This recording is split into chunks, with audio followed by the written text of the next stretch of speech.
চাপড়ায় ভয়াবহ পথ দুর্ঘটনা, টোটো স্করপিওর মধ্যে মুখোমুখি সংঘর্ষে ঘটনায় মৃত 7 জন, আহত হয়েছেন 10 জন।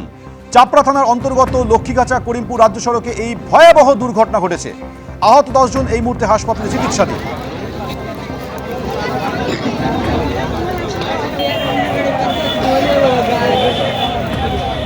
চাপড়া থানার অন্তর্গত লক্ষ্মীগাছা করিমপুর রাজ্য সড়কে ভয়াবহ দুর্ঘটনা ঘটেছে। টোটো এবং স্করপিওর মধ্যে মুখোমুখি সংঘর্ষ, সেই দুর্ঘটনায় 7 জনের মৃত্যু, জখম 10 জন।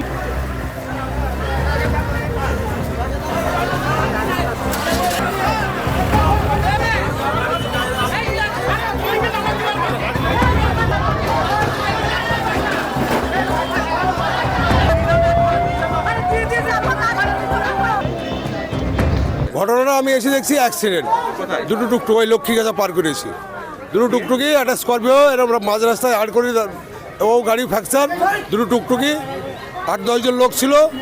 আমার গাড়িতে বোধহয় 5-6 জন তোলা হয়েছে। দিয়ে আমি বলছি রুইগুনা তোল, তো আমি বললাম রুইগুনা তোল হসপিটালে নিয়ে যাই। তো আমার কাজটা ভেঙে দিল, দিয়ে আবার রুগীও নিয়ে আসতে হলো। আমার গাড়ি তো অন্যায় করেনি। স্করপিওটা কোন দিকে যাচ্ছে? স্করপিওটা কোন দিকে যাচ্ছিল বলতে পারবো না, স্করপিওটা মাঝামাঝি হয়ে দাঁড়িয়ে আছে। কাকে ধাক্কা মেরেছে? ওই স্করপিও ধাক্কা মেরেছে টুকটুকিকে। দক্ষিণ 24 পরগনার জীবনতলায় বসন্ত উৎসবে মাতলেন শওকত মোল্লা।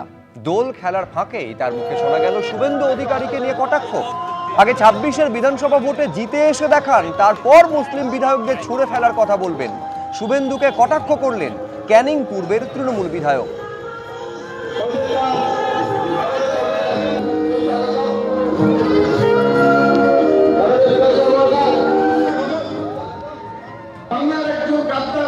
বিশ্বাসঘাতক একটা দলবদলু নেতা, যে গত 4 দিন আগে সাম্প্রদায়িক উস্কানি দেওয়ার জন্য পবিত্র বিধানসভার সামনে দাঁড়িয়ে বলেছে যে আগামী 2026 সালে যারা মুসলমান এমএলএ হবে তাদের রাস্তায় ছুড়ে ফেলে দেওয়া হবে।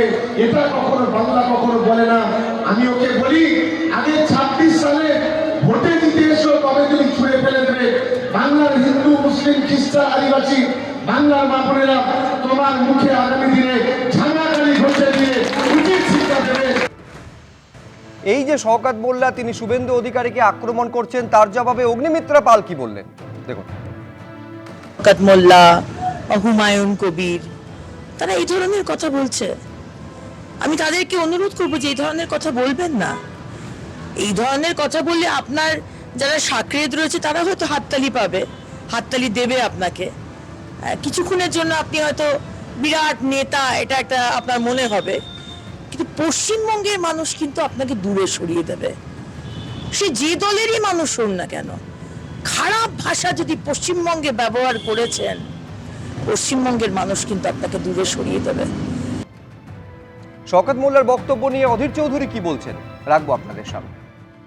ধর্মীয় বিভাজনের রাজনীতি দুটো পার্টি বাংলায় করে, একটা পার্টির নাম বিজেপি আর একটা পার্টির নাম টিএমসি। উনি কার বিরুদ্ধে কী বলছেন জানি না, বাংলায় যারা মানুষ তারা জানে এই বাংলার যে মেরুকরণ হচ্ছে রাজনীতির, সেই মেরুকরণে মমতা ব্যানার্জি এবং বিজেপি পার্টির দিদি মোদি সমানভাবে এই বাংলার মেরুকরণের জন্য দায়ী। সমানভাবে এই বাংলায় বিজেপি নামক সাম্প্রদায়িক দলকে এই তৃণমূল লাল কার্পেট বিছিয়ে এই বাংলায় নিয়ে এসেছিল। মনে করে দেখুন, বাংলার মানুষ নির্বাচনী জোট করেছিল, বিজেপির সরকারের মন্ত্রী ছিল। অতএব এই বাংলায় বিজেপির যে আগমন, সেটা মমতা ব্যানার্জির সৌজন্যে। এই যে রাজনৈতিক আক্রমণ, প্রতি আক্রমণ, তার শুরুটা, তার উৎস কিন্তু শুভেন্দু অধিকারী সে বিতর্কিত মন্তব্য, যে মন্তব্য নিয়ে একাধিক তৃণমূল বিধায়ক তারা প্রতিক্রিয়া দিয়েছেন, পাল্টা আক্রমণের পথে হেঁটেছেন, যার নবতম সংযোজন আজকে শওকত মোল্লা। কিন্তু কি বলেছিলেন বিরোধী দলনেতা দেখুন। বিমান ব্যানার্জিকে, মমতা ব্যানার্জিকে হারাবো, আর ওদের দলের যে কটা মুসলমান এমএলএ জিতে আসবে, বিজেপি সরকারে আসবে, চ্যাংদোলা করে তুলে রাস্তায় ফেলবো।